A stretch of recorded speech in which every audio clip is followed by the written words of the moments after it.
السلام عليكم ورحمة الله وبركاته. ازيكم عاملين ايه؟ كريم لبان الذكر سحر في بيتك بجد.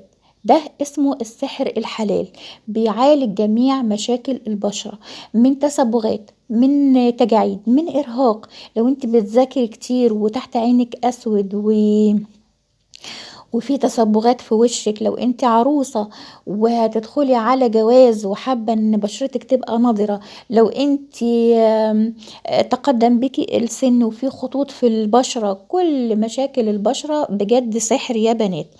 انا حطاه في علبة مجوهرات علشان هو فعلا جوهرة في بيتك.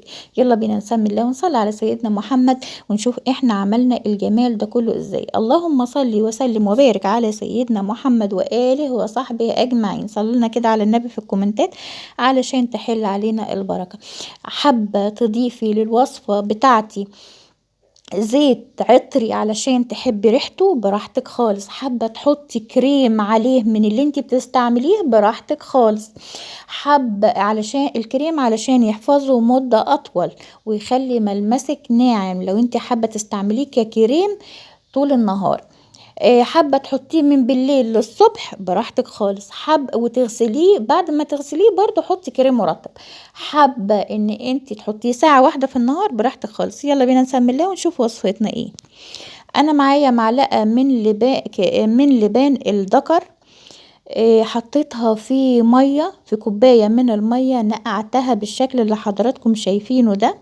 بعد كده حابة تصفيه براحتك، حابة تضربيه بالهاند بلندر براحتك. حطيت عليه معلقة من النشا وحطيته على النار هادية وقعدت اقلب فيه كده، وبعد كده ضفت عليه زيت عطري، زيت لبان الذكر بحيث ان هو يعززه.